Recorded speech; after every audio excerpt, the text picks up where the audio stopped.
ভারত আমাদেরকে ফিনিশ করে দিব, গাইল করে দিব, যেভাবে গাজাকে ফিনিশ করছে ইসরায়েল।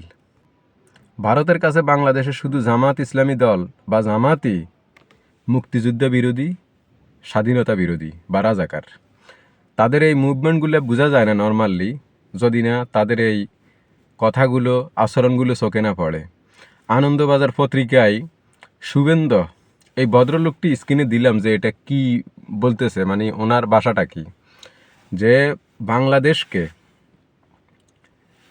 ইসরায়েল যেভাবে গাজাকে শিক্ষা দিয়েছে সেভাবে বাংলাদেশকে সবক শেখানোর সময় হয়ে গেছে বা সময় হয়েছে, বা সেটাই তারা ব্যবস্থা করবে, এটাই বুঝাইতে চাইতেছে ভদ্রলোক। তো ইসরায়েল গাজাকে শিক্ষা দিছে এবং ইন্ডিয়া বাংলাদেশকে শিক্ষা দিব। সমস্যাটা কি, কারণটি? আরেকটা স্ক্রিনশট দেখি। এইটার মধ্যে আনন্দবাজার.com-এ এইখানে এনসিপিকে নিয়ে কথা বলছে। সেটা হলো জামাতের সাথে জোট বাঁধল এনসিপি, শেখ হাসিনাকে উৎপাটনকারী এনসিপি জোট বাঁধল বরাবর যুদ্ধবিরোধী অথবা স্বাধীনতা বিরোধী জামাতের সাথে। মানে তাদের সাথে জামাত হইল স্বাধীনতা বিরোধী, মুক্তিযুদ্ধ বিরোধী। এটা ভারতের বক্তব্য শুধুমাত্র। এখন এই কথাগুলোর মধ্যে কিন্তু বিএনপি নিয়ে কোনো কথা নাই। জামাত স্বাধীনতা বা মুক্তিযুদ্ধ বিরোধী, এদেরকে নিয়ে। তার মানে এখন বাংলাদেশের জনগণের কাছে জামাতকে ছোট করার চেষ্টা করতেছে ভারত। তার মানে বিএনপির বিরুদ্ধে যেহেতু কথা বলতেছে না, তো বুঝাই যাচ্ছে যে বিএনপি হইল এখন তাদের ভারপ্রাপ্ত আওয়ামী লীগ। ভারপ্রাপ্ত আওয়ামী লীগ কেন?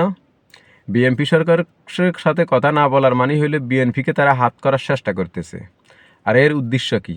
যদি বিএনপিকে হাত করতে পারে, তাহলে এর আগে আমরা দেখছি শেখ হাসিনাকে তো হাত করছে। তো শেখ হাসিনাকে হাত করার পরিণাম কি হয়েছে বাংলাদেশের উপরে, বাংলাদেশের জনগণের উপরে? তো সেটাই তারা বাস্তবায়ন করার চেষ্টা করতেছে, যদি সফল হয়। দেখা যাক সফল হয় কি না। আর এই বিভিন্ন ধরনের, মানে এই যে গাজাকে যেভাবে শিক্ষা দিছে ইসরায়েল, আমাদেরকে শিক্ষা দিবে, বাংলাদেশকে শিক্ষা দিবে বা সবক শেখানোর সময় এসে গেছে। এই শুভেন্দু, এই লোকটা বারবারে উস্কানিমূলক কথাবার্তা বলে এবং খুবই নেতিবাচক কথা বলে সবসময় বাংলাদেশের সম্পর্কে।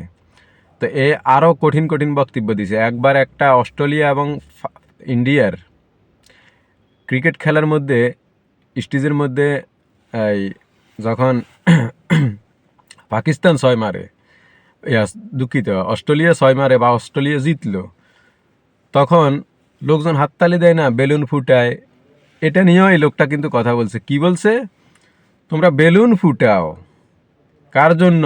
আমাদের জয়ের জন্য না, তাদের জয়ের জন্য। মানে অস্ট্রেলিয়া পাকিস্তান খেলছে, তো এই খেলার মধ্যে বাঙালিরা অস্ট্রেলিয়া যদি হারে, তাইলে ভারতের পক্ষে যায় দুঃখ প্রকাশ করবো। এটা হলো তার অনুভূতি আর কি। দুঃখ প্রকাশ করা উচিত ছিল, সেটা করে নাই, কিন্তু আনন্দ উল্লাস করছে। আর ভারত যখন জিতবো, তখন তোমরা আনন্দ উল্লাস করবে ভারতের পক্ষ নিয়ে, এটাই তার বক্তব্য। এবং এমনও কিছু সময় গেছে পাকিস্তানের পতাকা নিয়ে স্টেডিয়ামে তারা ঢুকতে দেয় নাই, ঢুকতে দিত না, অনেক ঝামেলা সৃষ্টি করতো। আর ভারতের পতাকা নিলে খুব সম্মানের সাথে স্টেডিয়ামে ঢুকতে দিত। তো হিংসারও একটা ক্যাটাগরি আছে। এই লোকগুলো এত ছোট শ্রেণীর লোক, এত ছোট, এত, মানে আসল কথা হলো বাংলাদেশে এই যে আওয়ামী লীগ পতনের পরে তারা যে এই ক্ষয়ক্ষতির শিকার হয়েছে অর্থনৈতিকভাবে বা বিভিন্নভাবে, সেটারই আক্ষেপ প্রকাশ করতেছে আর কি এগুলা।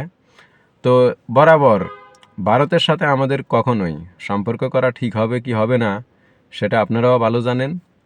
এবং আমাদের কি করা উচিত সে ব্যাপারে আপনারা মতামত দিতে পারেন। ধন্যবাদ, সবাই ভালো থাকবেন।